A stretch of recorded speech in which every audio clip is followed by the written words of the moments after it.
actually.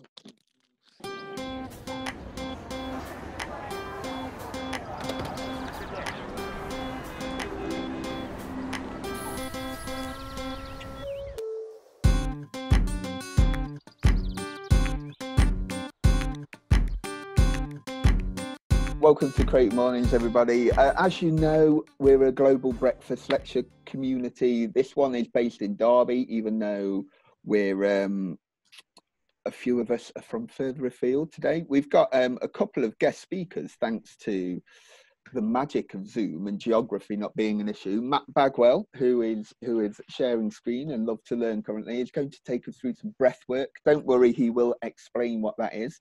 But I've been doing it for a few weeks now as part of his membership and part of another community called The Communion, which is run by Mark Shaler, which is amazing. And it's really good. I always thought I could breathe, but apparently not.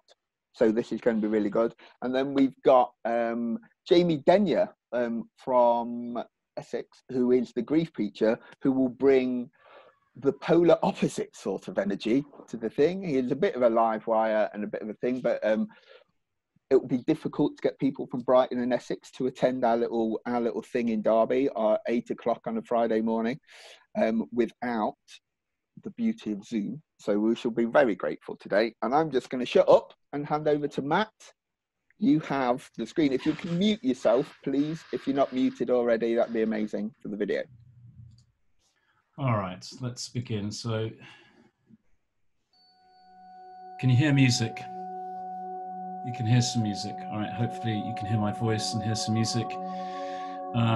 Everything should work, but there's quite a lot of stuff going on here, so fingers crossed. My setup's a little bit like Rob's. I kind of DJ through breath work, but you'll experience that for yourselves. Okay, good morning, everybody. Thank you very much to Tim and to all of you at Creative Mornings Derby for the invitation. It's a really wonderful opportunity, so thank you for that. We're going to get straight into this. So I will explain what breathwork is. I'll explain who I am and introduce myself, but I want to get you started. So what I would suggest is sitting down. Most of you are probably sat. As much as Tim sort of said he's going to probably slump into the sofa, if you can at least try to retain a positive posture, so sitting upright so that your chest is open, and just place your hands. I tend to sort of just place my hands lightly into my lap. You don't need to be able to see the screen, and I don't need to be able to see you. So if you're more comfortable, feel free to turn your videos off. I'm not going to be offended. I'm not watching you anyway. I'm sort of working with music and words. So whatever is comfortable to you, but I'm certainly not sort of analyzing how you're breathing this morning, although I do that one-to-ones. And just begin to relax. Place your hands lightly into your lap and close your eyes. There'll be a few moments where you might want to sort of open them to take a look at some stuff that I'll show you, but in the main, we're just closing our eyes. And now I'd invite you, if you can, to close your mouth and breathe exclusively through your nose. And just begin to become aware of your breath. And what I mean by that is just begin to feel it moving through your body. So you may feel that your chest is rising and falling. You may be able to feel the breath in your nose or in your throat. Just take your attention to your breathing. We're going to do 2 conscious breaths together, exclusively breathing through our nose just to bring us into space. We're going to inhale for 4 and exhale for 4, and I'll count you through it. There'll be a natural breath between the 2 breaths, or a natural break, sorry. So on my count, 2, 1, deeply inhale, 2, 3, 4, exhale, 2, 3, 4, and inhale 2, 3, 4, and exhale 2, 3, 4. And now we're just going to start what I call conscious breath. So breathe in deeply, probably for 2 or 3, Exhale deeply for 2 or 3. And then just accept the natural pause between your breath. And the natural pause might be a second. Sometimes it's 4 or 5 seconds. This is the way that you naturally breathe, possibly a little deeper. So inhale, 2, 3. Exhale, 2, 3. Inhale, 2, 3. Exhale, 2, 3. And although this is the simplest of the breaths, it's incredibly powerful. It helps us relax, immediately brings us into a sense of calm. Don't overstrain or overbreathe, just be conscious of your breathing and just continue here at your own pace. So let me introduce myself while you're breathing. My name is Matt and I'm a breathwork instructor, which means that I spend much of my time teaching people how to breathe. And as Tim said, a lot of people sort of say, well, I've been doing it all my life. I think I'm pretty good at it. In truth, actually, many of us overbreathe or we breathe incorrectly, both biomechanically and biochemically.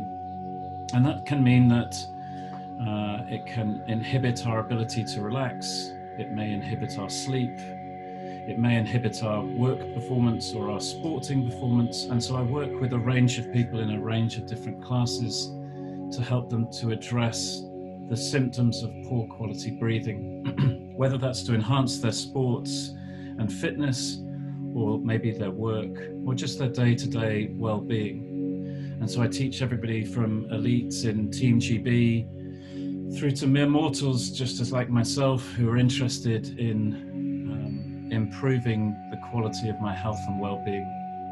I've studied and qualified under some of the world's leading breathwork teachers. There's a gentleman who's relatively famous called Wim Hof, who sort of breathes and then jumps into ice baths and ice lakes and runs up mountains in his underpants. So if you ever feel a little blue, take a look at his Instagram feed because he's highly entertaining. And here, I guess, has sort of like illuminated a path for many people to breathwork. More recently, I studied under a gentleman called Patrick McGowan in a system called the Oxygen Advantage, which is very scientifically based, looking at chemistry in the body and the ability for us to use our breath to improve our fitness. I'm very excited about this little practice this morning. You're here to breathe, and many of you have not consciously done this before, and that's absolutely fine. We're going to take it nice and steady, nice and lightly. And if you get interested by this, then there's a free class on Love to Learn To on Instagram on Sunday night, which is 1 hour long, and it's a deep relaxation class, and that's free. So if this is something that you enjoy, then always feel free to join me for another class. Let's talk a little bit about breathwork, just while you're breathing here. Inhale, 2, 3, exhale, 2, 3. And inhale, 2, 3, exhale, 2, 3. Our breath is so natural that it becomes subconscious. And so that's why sometimes we move into bad breathing patterns and bad behaviors, like breathing through our mouth where there's no real advantage. And we particularly do that when we do vigorous activities, sport, for example, or we overbreathe and we tend to breathe too shallow and we're gasping for breath. It's particularly inefficient. If you think about a tree, you know, the branches and the trunk of the tree, there's no real oxygen exchange there for carbon dioxide. You know, the place where that all happens, the magic happens in the leaves, and our lungs are exactly the same as that, although inverted. So at the top of our chest, it's really sort of where our bronchi are, and our trachea. There's no real power of respiration there. That all sits much lower down in our chest. In our alveoli, which is sort of like the leaves of our respiratory system. And so if we're not breathing deeply and correctly, our respiratory system is working inefficiently. And that can bring with it some long-term chronic problems, which I help address. And there's nothing woo-woo about this. Oxygen and carbon dioxide levels in our blood is all science. And it can affect our mental well-being, our physical well-being. It can affect how we deal with stress, how we deal with fatigue when we're running. All of these types of things can be affected by the way we breathe.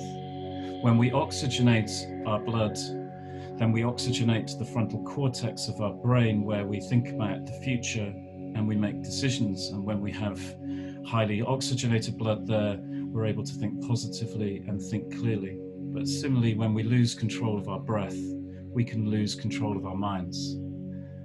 So there's a direct correlation between the way that you are all breathing and your ability to cope with the stresses and the sort of inputs day to day, week to week. It's been particularly true of the last 14 weeks, but will always be true.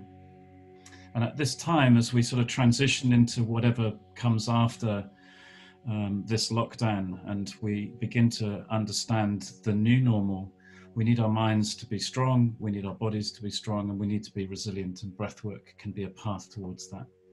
We're going to breathe together for about 15 minutes here, and I'll guide you through. And what I wanted to do today is give you a few tools that you might be able to take in your day-to-day life.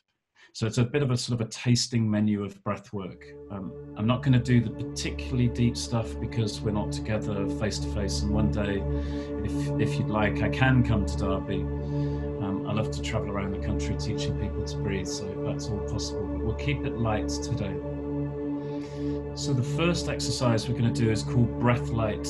It's a series of 3 different breath patterns. So breath work is about patterns of breathing, and they're quite systematic, and each of them has a specific purpose. And we're going to do Breath Light together, and I'll walk you through it. So just as you are, begin to slow your breathing down a little bit. So we'll return to that 4-4 breath. Inhale, 2, 3, 4. Exhale, 2, 3, 4. Inhale, 2, 3, 4. Exhale, 2, 3, 4. And just continue here at your own pace. This is called Breath Light A. And while it's seemingly so obvious as a sort of a breath pattern, the power of this breath is that it signals to every part of your body that you're bringing yourself into stability and balance and calm. Your inhalation and your exhalation are equal, and this begins to address sort of the erratic breathing patterns that we have, whether we're rushing to a Zoom meeting or chasing after the dog or the kids, rushing off to the shops. Whatever it is, our breath is erratic throughout the day, as is our heart rate and our blood oxygen levels. By sitting here just calmly breathing 4-4, you biochemically bring balance to the system. And if this is the only breath you take forward into your own daily practice, do this for 2 or 3 minutes while a kettle boils, and you'll immediately see the benefits. It's very calming. So just breathe in, 2, 3, 4, exhale, 2, 3, 4. And now I invite you to extend into Breath Light B. And if you do want to look at the screen, I'll show you what you need to do. You need to place your hands just down here. These are called your external obliques. They're just the muscle just below your lower rib. So here's your rib, here's your hands, not on the abdomen, out here at the sides. Lightly touching. You're not breathing with your hands, but I want you now to use your minds to think about breathing into your hands. Same number of breaths, sort of count. So inhale, 2, 3, 4. Exhale, 2, 3, 4.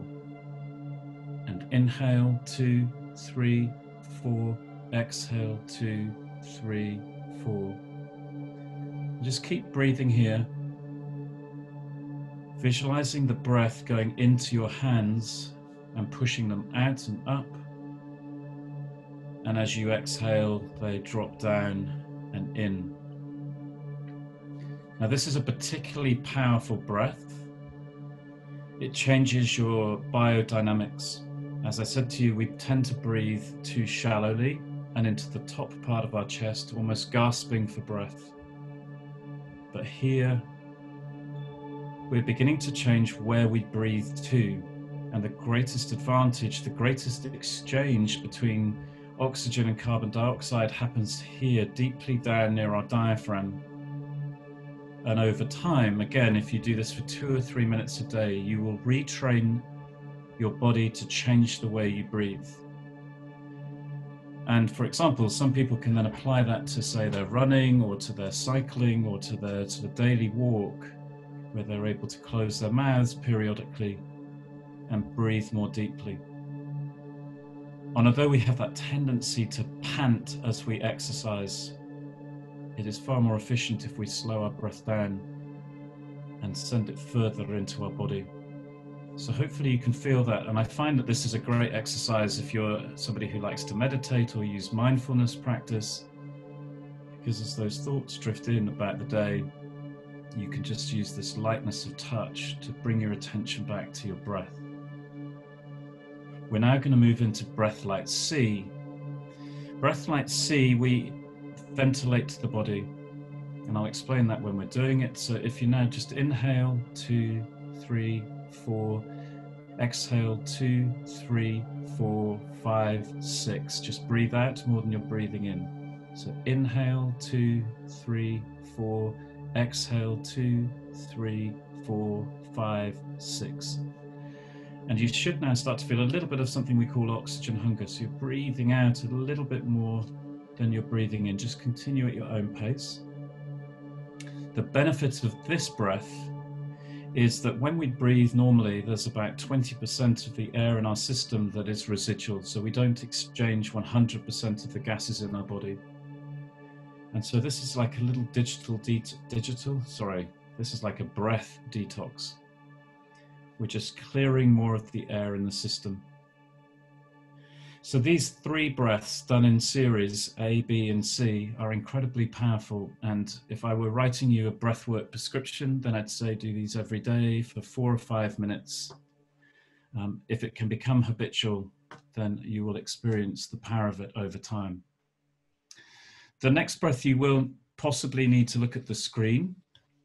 And again, what I'm trying to do here is just give you tools that you may be able to use in your day-to-day lives. This breath pattern is called box breathing. You may have heard of it. It's also known as tactical breathing, popularized by particularly the Navy SEALs. And they use this type of breath before they go into sort of high stress engagement situations.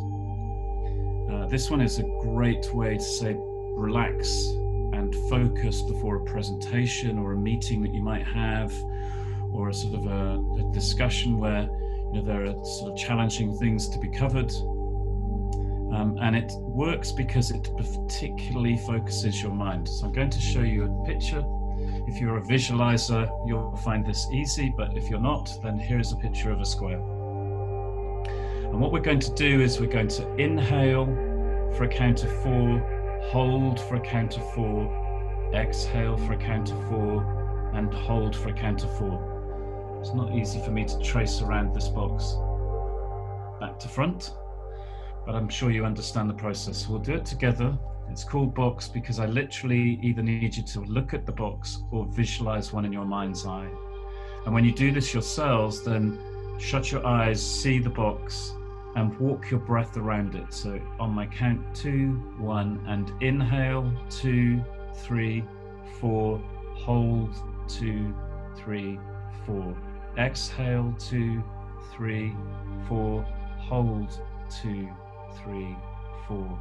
Inhale, 2, 3, 4, hold, 2, 3, 4. Inhale, 2, 3, 4, hold, 2, 3, 4. Inhale, 2, 3, 4, hold, 2, 3, 4. And just continue with your own count. Now, as I say, because you're focusing in your mind's eye so heavily on both your breath and this idea of this geometric shape, it's almost impossible to be anxious about something else that you have been thinking about, to focus on anything but what you're doing with your breath.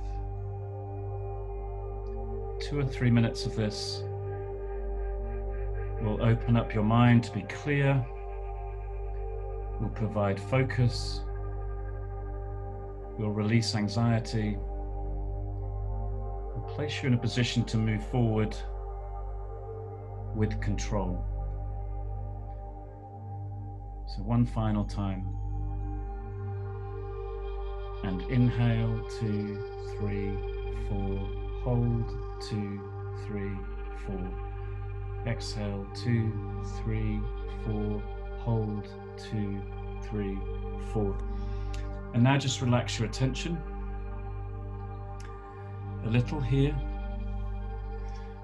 I'm conscious of time, so I'm going to take you now into, there are many breath patterns which are more vigorous. The gentleman I mentioned, Wim Hof, does 3 minutes of 3 rounds of very vigorous breath and then goes for long breath holds. So we're going to do something similar. We're going to breathe for 2 minutes together, quite vigorously, doing something called bow breathing. And then I'm going to ask you to do a long breath hold. And there's a lot of power in that breath hold, and I will explain why when we get to it. If you're pregnant, suspect you could be pregnant, or have chronic cardiovascular or cardiac conditions, then just breathe as you are now, naturally in and out. Don't go for the longer breath hold. And don't worry if you can't hold your breath for as long as I'm going to suggest. This is just practice. You know, breathwork is not a competitive sport. It's meant to be relaxing. It's meant to be playful. So let's give this a try. Now, let me just explain bow breathing to you. You keep your eyes closed. You breathe in for 3 through your nose, and then you just sigh through your mouth. So it's in, 2, 3, sigh, in, 2, 3, and sigh. And you try to bring your breath to practically 0. You breathe vigorously for a couple of minutes, and then we'll do the hold. Imagine in your mind's eye an archer drawing back a bowstring and just releasing it. So you're not thrusting the breath out, which you might do with, say, lion's breath in yoga. You're just letting the air out and then breathing again. And if your hands are down at your sides, you're going to be able to sort of feel this spiraling circular effect in your breathing. It's a little more vigorous, but I'm energizing you to the rest of this session this morning and the rest of the day. So working with your breath, we're going to start to breathe, change the music. We're going to inhale through our nose and sigh through our mouth. And I count 2, 1, and inhale, 2, 3, sigh. In, 2, 3, sigh. In, 2, 3, and sigh. Just begin to spin the breath over and over again. Now these breath patterns are a little bit like high intensity workouts. Very intentional. You are hyperventilated, which means that you are significantly increasing the exchange of carbon dioxide and toxins in your body at a cellular level. You are changing your breath chemistry with your breath. It's vigorous. In, 2, 3, sigh. In, 2, 3, sigh. So in through your nose, out gently through your mouth. Try to reduce the gap between your breath to practically 0. In, 2, 3, sigh. In, 2, 3, and sigh. Imagine the archer draws back and lets go. Draws back, lets go. Keep it spinning. And now the breath should become spiraling through your body, in and out. And you may feel a little bit of lightheadedness when you do this. You may feel some tingles in your outer hands, toes. It's entirely natural. But as we hyperventilate, we turn very oxygenated, richly oxygenated breath directly into the cortex of our brain. This is the part of the brain where we make decisions, where we think about the future. And when it's oxygenated, it's open and positive and clear. Inversely, when it's not, it's powerful depression, poor decisions, instinctive decisions. Keep breathing. In, 2, 3, sigh. In, 2, 3, sigh. And then shortly I'm going to ask you to deeply inhale through your nose Exhale through your nose for a count of 5 and hold your breath. We'll hold for as long as we can. And I'll explain why you're doing it as you're doing it. So on my count, deeply inhale, 2, 1, and inhale, 2, 3, 4, exhale, 2, 3, 4, 5, empty your lungs and hold your breath. Now some of you are going to hold for a few seconds, some of you longer. I'm not watching or marking you.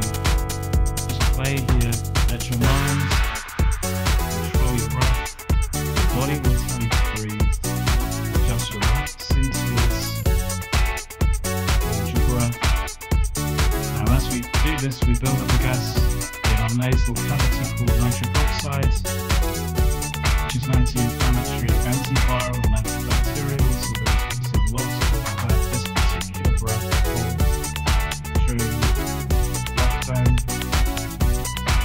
because it does help with resilience. This is a great way of recovering to the vigors of sport. Just hold your breath. And now we're going to send that gas deeply down into the lower part of our lungs by inhaling and holding our breath. Inhale, 2, 1, deeply inhale through your nose, 2, 3, 4, 5, and hold the breath. 5, 4, 3, 2, 1, just relax. Now just relax your breathing. Just relax. Go back to that 3-3 breath. Inhale, 2, 3, exhale, 2, 3. Every cell in your body will already begin to feel energized. On a deep class, which you could do freely on Sunday evening at 9 o'clock, we'd probably do 4 rounds of something like this, and then a couple of other different, more vigorous breath patterns, or as vigorous as this one. And then we do a sort of half-an-hour visualization. I'm just going to give you a few thoughts to send you off into your day. To use this energy, the higher vibration that is scientifically happening in your body, to experience a deep sense of gratitude. Just breathe in, breathe out. By opening our mind to gratitude, we open the door to an abundant life. Just give the chance of gratitude to come into your mind naturally. What are you grateful for this morning? When you have a thought, just let it sink in. Accept that feeling and that idea and surrender to it. Notice how this feels in your body, the energy you feel. And if it doesn't come up, that's okay. You don't need to force yourself to feel this. Just surrender to your heart, not your head. Let's consider what we can be grateful for today. Community, people to talk to share with, even when we may be more isolated than we'd wish. People that you know, people you don't know. A safe place to exchange ideas, be supported and inspired. Let us be grateful for communities that we are in, including this one. The sunshine this morning, dawning on the eve of the weekend. What plans are you grateful that you have? Time away from the screen, the chance to relax. Time to get outside, in nature. Time with friends and family. Be grateful for time. And finally, your awareness to your breath. As you inhale, be grateful for each one of the breaths you take, for they give you life. Experience the warmth, love and compassion that food brings to your heart. when we no longer take life for granted. We're becoming grateful for everything that we have. What are you grateful for today? I'm grateful for this opportunity to be with you, to share the power of breathwork for you. Remember that these things are immediately available to you. That little breath-like series you could do when the kettle is on. Just breathe in, breathe out. It knows how to breathe. Paid attention. You've traveled far with your body, your mind, and your breath. So thank you this morning for letting me shine. Slowly return to your space, wiggle your fingers and toes. When you're ready, open your eyes. Go easy on yourself for the rest of the day. Please drink some water. And thanks very much for breathing.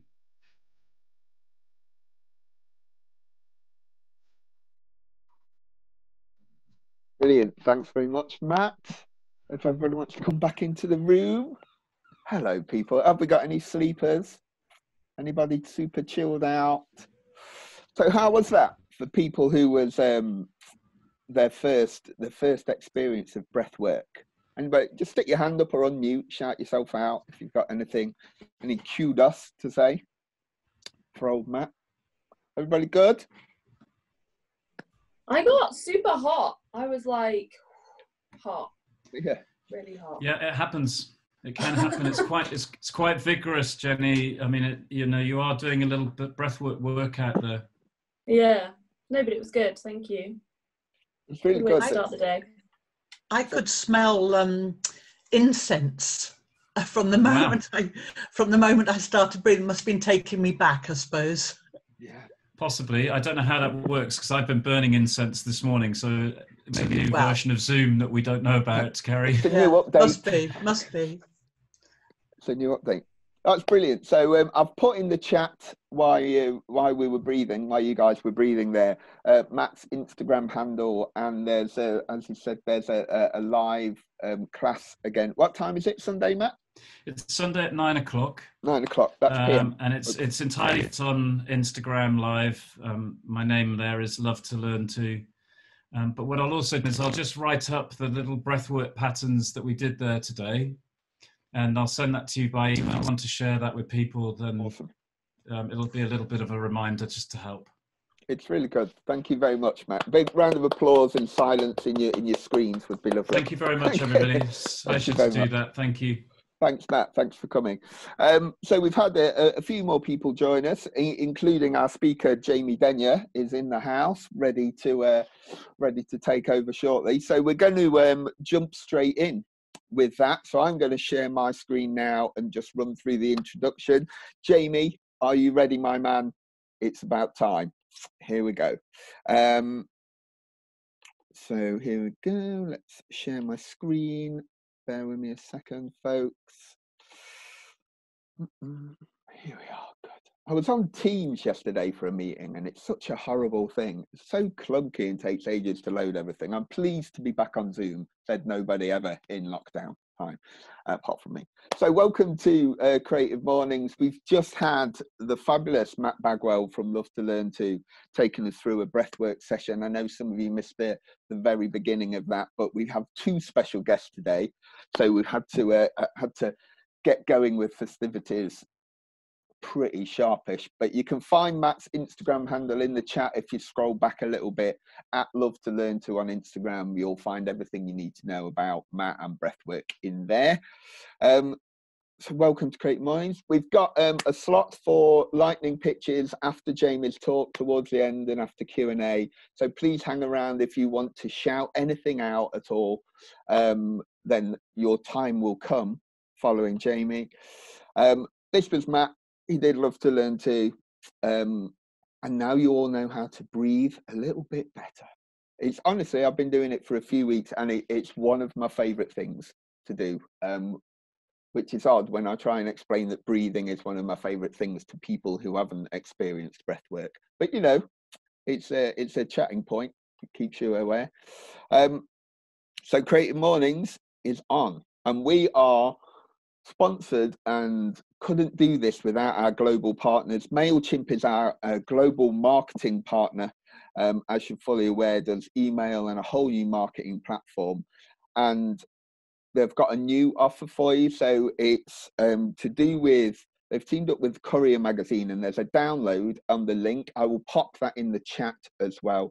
But it's a guide on business by design. So if any of you are designers at heart or have kind of inklings or fondness of design thinking, this is how you design for business. I'll pop the link in the chat after I've done these introductory slides. We also have WordPress.com, which, if you haven't heard of WordPress.com, I would be very surprised. It powers literally the internet. It's a vast amount of website publishing tool throughout the world. They are shouting out their Own Your Own Content series again. So if you go to WordPress.com, I'll put all the links in there. They've done an amazing content series to help people and give people resources of how to run business, how to publish web, how to do marketing and stuff like that. It's a really good guide, and there's really loads of resources on, there's podcasts and text and videos and stuff like that. It's a real good resource if you're looking for anything like that.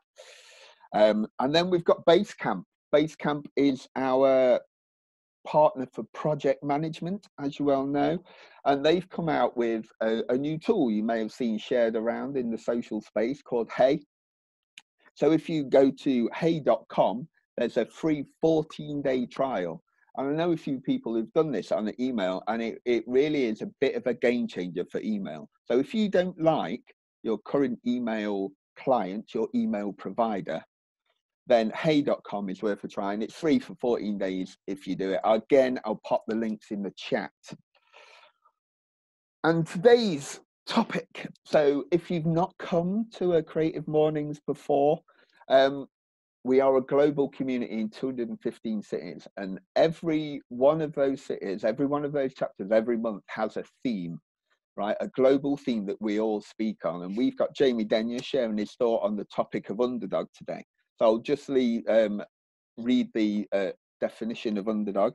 So this month's illustration and topic was chosen by our kind of local neighbours in Edinburgh, in the same island anyway.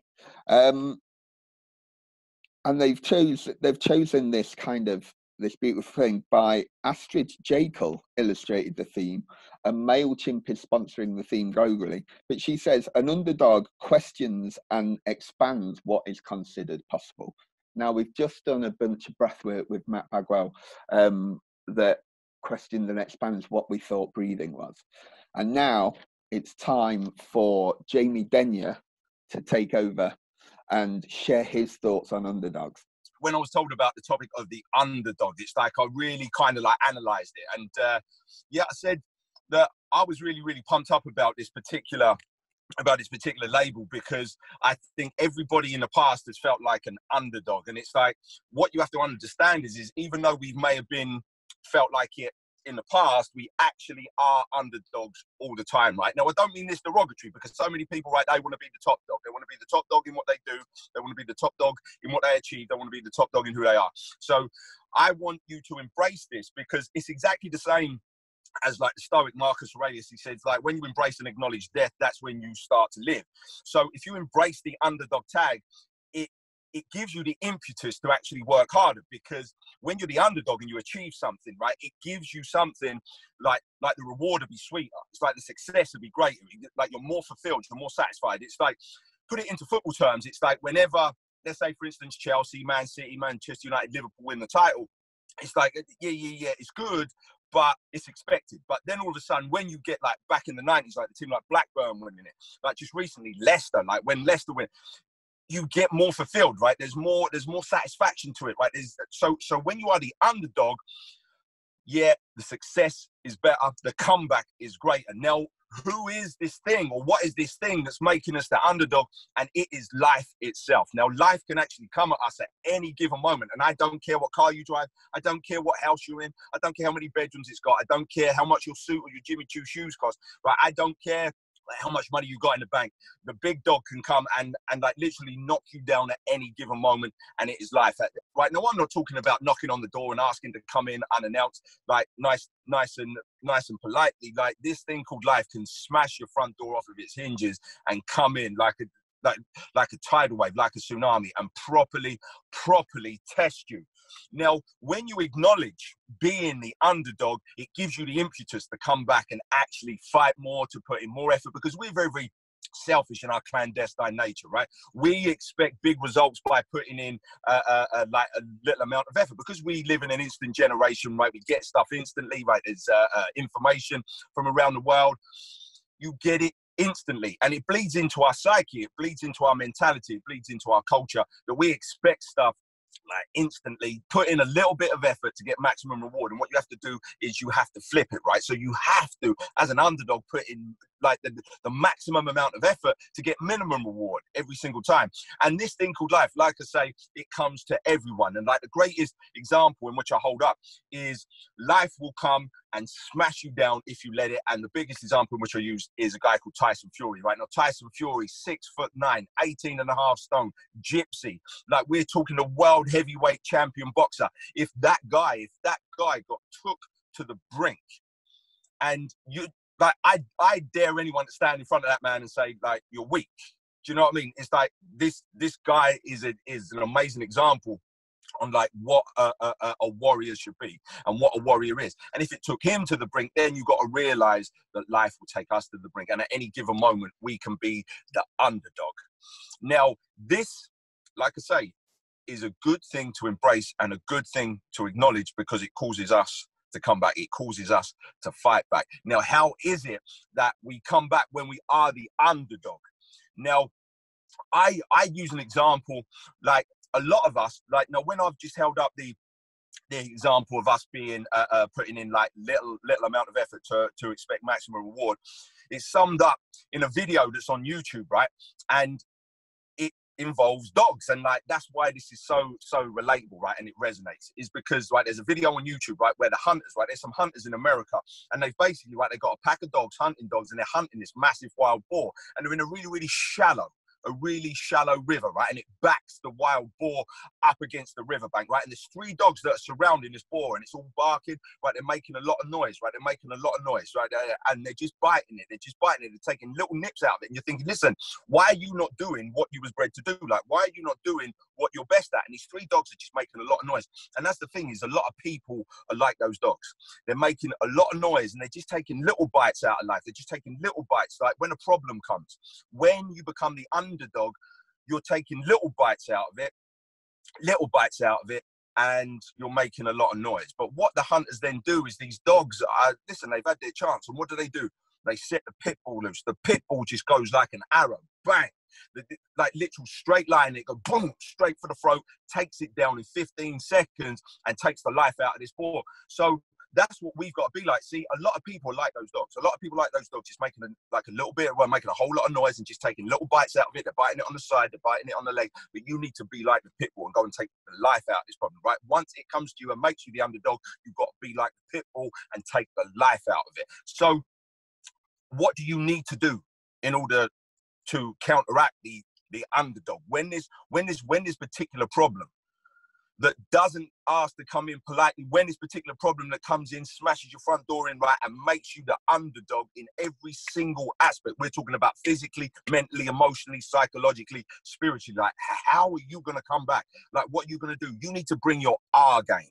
You need to bring your R game. Now, in a sporting terminology, like, people will say, like, you got to step up to the plate and bring your A game. This is what you've got to do. You've got to bring your R game, right? And the R stands for reason. What is your reason for wanting to come back? What is your reason? It's like, people will say to me, James, why is it you speak with so much passion, like so much authority, like so much power? It's because I made a promise to someone. I made a promise, and here's my reason. Like, back in 2012, when my 19-year-old nephew was killed by a single punch in an unprovoked attack, that all of a sudden, listen, it took me into the depths. It took me into the darkness. It took me into the trenches. But you know what?